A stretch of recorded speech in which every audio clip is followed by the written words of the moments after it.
Hi guys! Good morning ma'am. Ngasidi chandon ga thilisidi ai. Chandon thindaba yam kuireba ko yumdaga laibada chandon ga thillaga laibado adudu yam kuireba laigidaba. Adum haidi thudana adum pha mai mit khara taishalaga pishumdi dum yeeba ko dum aduga chandon gumba ga dudi thindaba yam kuire na ina ngasidi chandon ga thinjandana tore ado fazana inge akhoi jingana kupani na ko jingana pura khanmani na ne nushit changmam ngakda ne ba ko do na khu ing ama hinga ji tumbai ngamde ai naton ju khonge ba ko naton ju fazana khonge lok se fazana tawre ba ije ado video ngasi je video khara blog ki type to tawra khara thaga charake maroi ga bori ga thongge tawbane ba ko ado mayam dum yeng biyo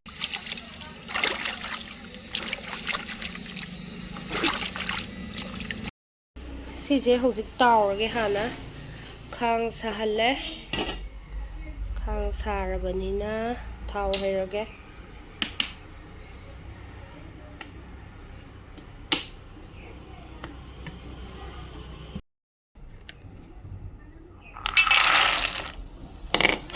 yam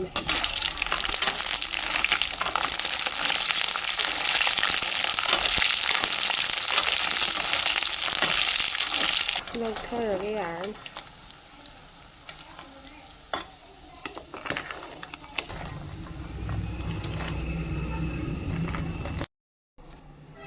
si mo ngawrajiko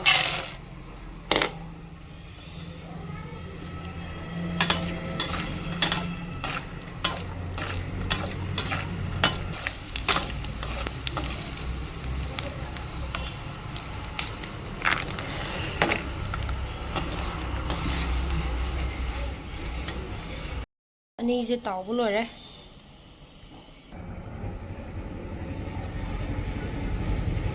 selere thongdaba mapot masai myam do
sijina ising tilhaudo adune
ꯁꯤꯁꯦ ꯆꯤꯡꯍꯤ ꯃꯆꯤꯅꯦꯕꯀꯣ ꯆꯤꯡꯍꯤꯁꯦ ꯑꯍꯥꯟꯕꯒꯤ ꯆꯥꯝꯈ꯭ꯔꯒ ꯑꯅꯤꯔꯛ ꯁꯨꯕꯒꯤ ꯆꯥꯝꯕꯗ ꯑꯩꯅ ꯈꯤꯇꯪ ꯂꯧꯍꯧꯕꯅꯦꯕꯀꯣ ꯏꯟꯁꯥꯡ ꯃꯍꯤ ꯊꯥꯛꯅꯕꯅꯦꯅ ꯁꯤꯗ ꯑꯩꯅ ꯍꯥꯞꯇꯣꯏꯁꯦ ꯍꯧꯖꯤꯛ ꯕꯦꯁꯟꯁꯦ ꯆꯥꯃꯁ ꯑꯃꯃꯨꯛ ꯈꯛꯇꯪ ꯑꯃꯒ ꯁꯤꯒ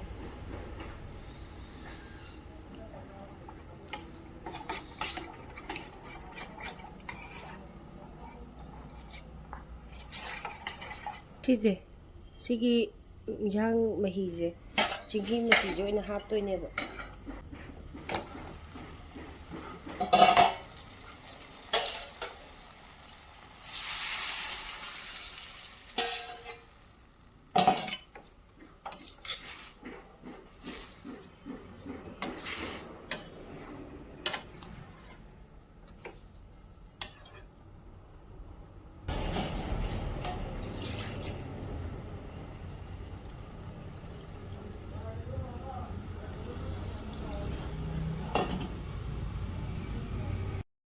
ꯁꯤꯁꯤꯅ ꯕ꯭ꯔꯣꯡ ꯕ꯭ꯔꯣꯡ ꯕ꯭ꯔꯣꯡ ꯕ꯭ꯔꯣꯡ ꯁꯧꯍꯜꯂꯦꯗꯅꯀꯣ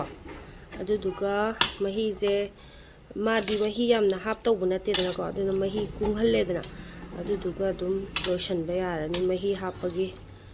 ꯃꯤꯅꯤꯠ 10-20ꯃꯨꯛ ꯁꯧꯍꯟꯈꯤꯒꯦ ꯂꯣꯏꯁꯜꯂꯛꯄ ꯌꯥꯔꯦ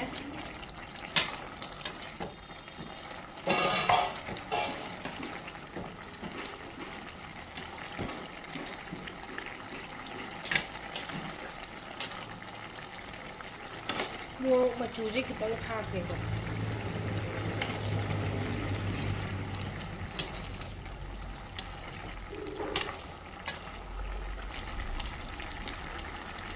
ꯃꯔꯣꯏ ꯅꯥꯀꯨꯞꯄꯤ ꯑꯁꯪꯕ ꯐꯗꯤꯒꯣꯝ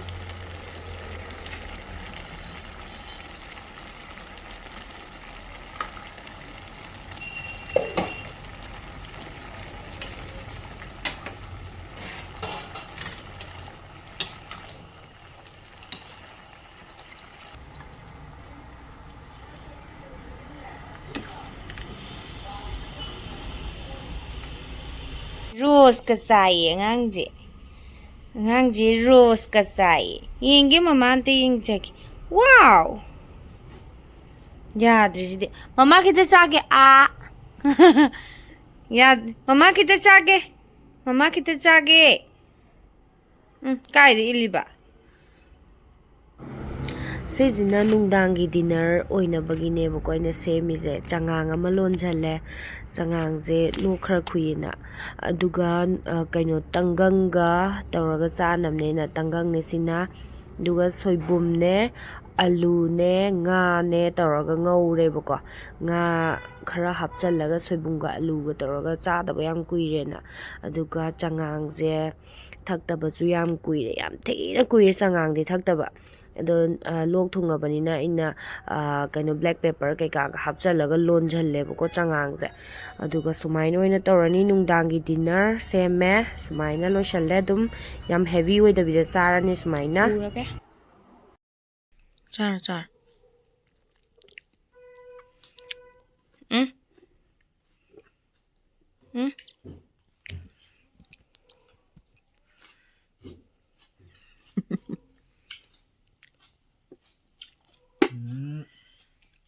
ꯐꯃꯨꯡꯗ ꯄꯨꯈꯠꯂꯒ ꯆꯥꯕ ꯅꯨꯃꯤꯠ ꯈꯨꯏꯪꯗꯣ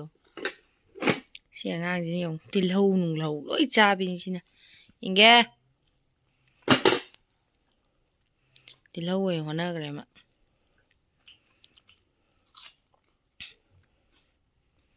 ꯃꯄꯤ ꯏꯔꯥꯒ ꯆꯦꯡꯒꯩ ꯇꯤꯜꯍꯧ ꯆꯥꯏꯁꯦ